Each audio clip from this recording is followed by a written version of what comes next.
सभी को मेरी नमस्ते नमस्कार। आज लीजिए मैं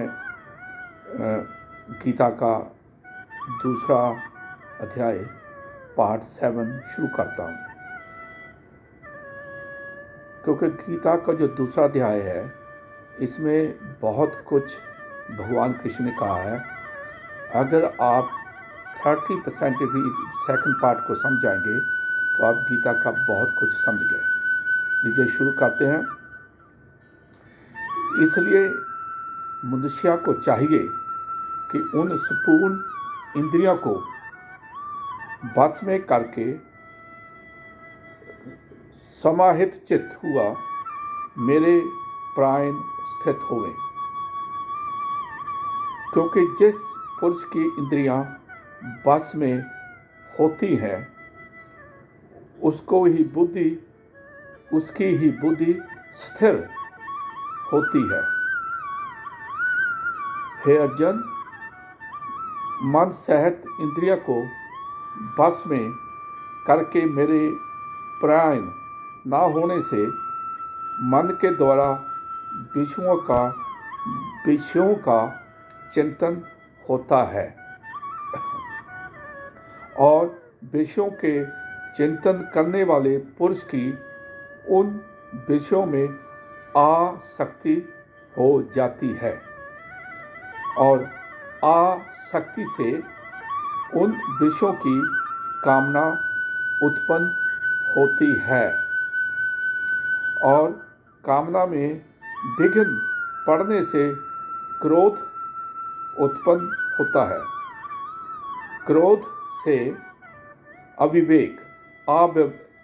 अविवेक अर्थात मूढ़ भाव उत्पन्न होता है और अविवेक से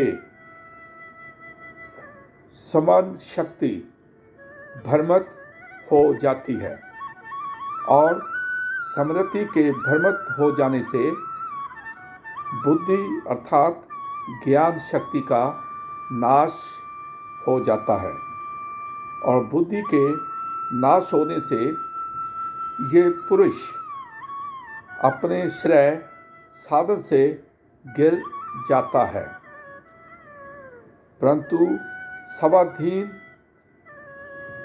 अंतःकरण वाला पुरुष राग दोष से रहित अपने बस में की हुई इंद्रियों द्वारा विषयों को भोगता हुआ अंतःकरण की प्रसन्नता अर्थात स्वच्छता को प्राप्त होता है।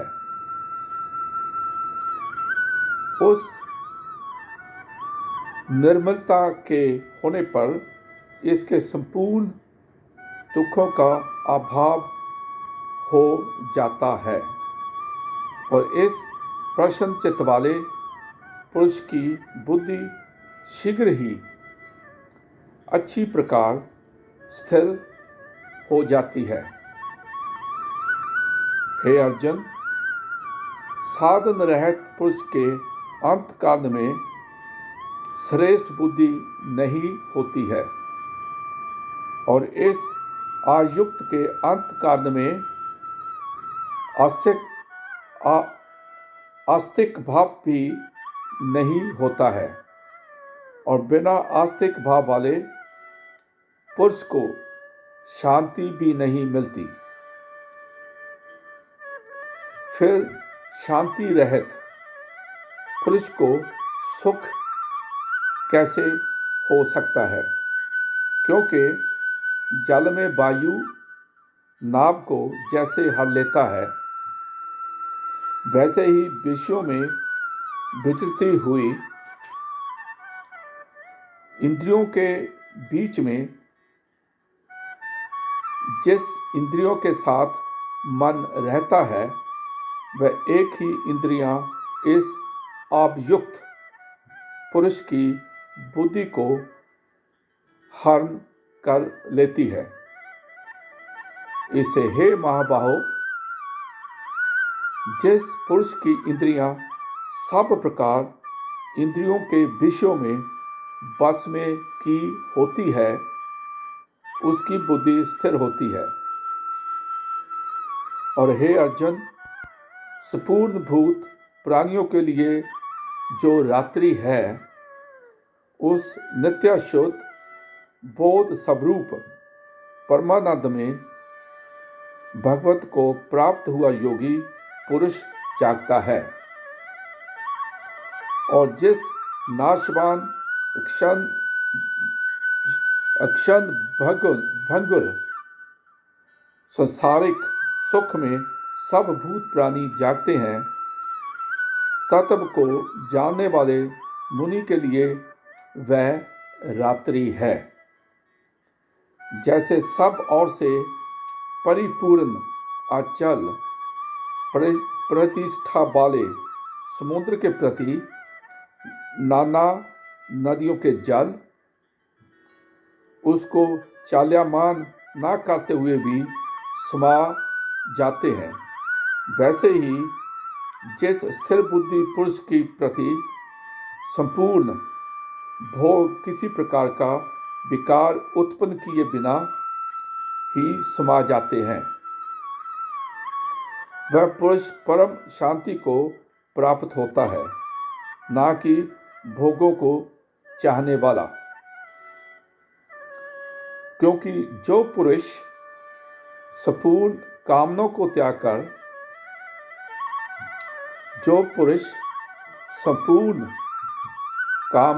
त्याग कर ममता रहित और अहंकार रहित स्फुटरहित हुआ वर्तता है, वह शांति को प्राप्त होता है। हे अर्जुन, ये ब्रह्मा को प्राप्त हुए पुरुष की स्थिति है। इसको प्राप्त होकर योगी कभी मोहित नहीं होता है और अंत काल में भी इस निष्ठा में स्थित होकर ब्रह्मानंद को प्राप्त हो जाता है। इति श्रीमद् भागवत गीता रूपी उपनिषद एवं ब्रह्म विद्या तथा योग शास्त्र विषयक श्री कृष्ण और अर्जुन के संवाद में सांख्य योग नामक दूसरा अध्याय आज समाप्त होता है।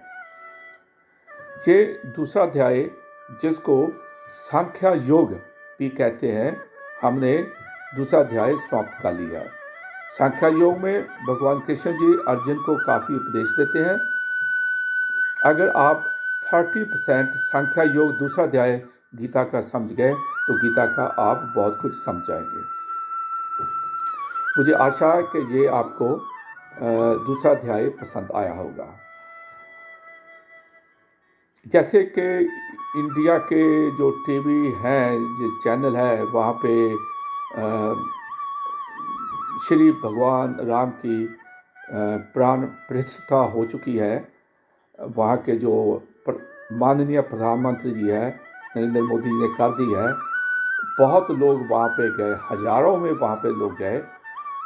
ये हमारे लिए बड़ी खुशी की बात है कि 500 साल शांतिपूर्वक संघर्ष करने के बाद ये मंदिर हमें मिल गया है। अब वहाँ पे आप देखिए आप कैसे देखते हैं। वहाँ पे बहुत जॉब क्रिएट हुई, बहुत बिजनेस, करोड़ों का बिजनेस वहाँ पे होगा और जो गरीब लोग हैं वहाँ पे उनको बड़ा रोजगार मिलेगा। एयरपोर्ट भी बन चुका है। सो टीवी में लुक्स बहुत सुंदर लग रहा है। Very beautiful place. अगर आपके पास समय हो तो आप जरूर जाएंगे। ये बड़ी मैं क्या कहूँ इसके बारे में, क्योंकि मैं जब टीनेजर था तो इंडिया को छोड़कर मुझे आ गया। मुझे 60 साल हो गए हैं, लेकिन जब मैं स्कूल में जाता था मुझे अपने कल्चर के बारे में पढ़ाया नहीं गया, क्योंकि एग्ज़ाम पास करने के लिए तो याद करना पड़ता था। जितने भी इन्वेटर आए उसके बारे में ज़्यादा बताया जाता था। तो जब अब मुझे ज़्यादा जानकारी ही, यूट्यूब आ गया और नॉलेज आगे बढ़ी तो ध्यान दिया। ये बड़े दुख की बात है कि हमारे देश में ही हमें अपना कल्चर के बारे में नहीं बताया जाता। मैं तो हमेशा ये कहता हूँ, पहले अंग्रेज़ों का राज था, अंग्रेज़ चले गए, फिर काले गोरों का राज आ गया।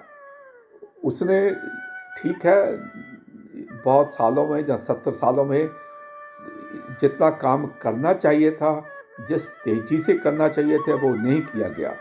क्योंकि क्योंकि जो जितनी भी पार्टी थी वहाँ पे है, वो सब करप्शन में बिजी रही, लाखों करोड़ों रुपया बनाया और दूसरे देशों में जमा करा दिया। वो क्या फ़ायदा उसका, वो मर जाएंगे, वो पैसा वहाँ का वहाँ ही रहेगा।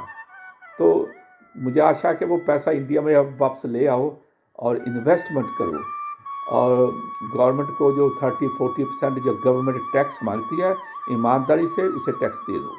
ये आपके लिए भी अच्छा रहेगा और हमारे लिए भी अच्छा रहेगा और भारत के भी अच्छा रहेगा। लीजिए, इन विचारों के साथ मैं आपसे विदा लेता हूँ। भारतवासियों को, स्पेशली सनातनियों को बहुत बहुत बहुत लाखों ही बधाई हो, क्योंकि आज आज जब कल बहुत खुशी का दिन था।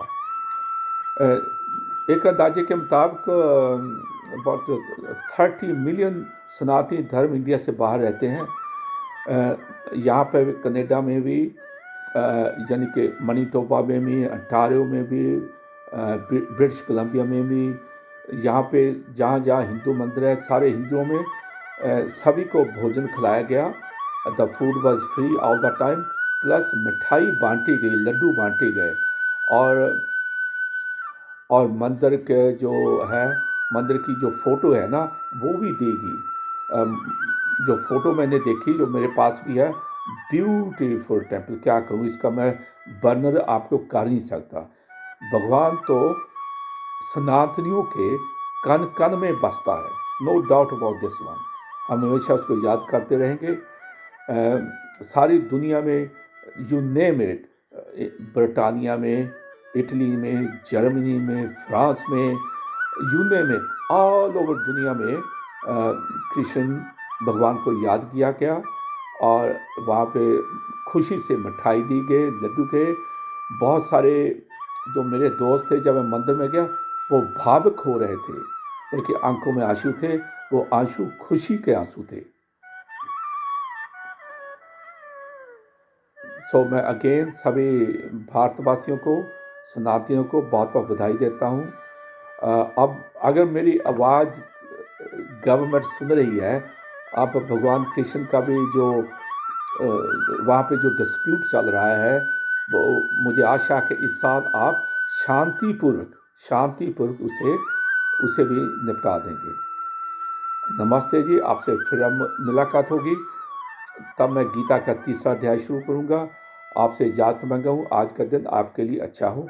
नमस्ते, आज का दिन आपके लिए बहुत बहुत अच्छा हो।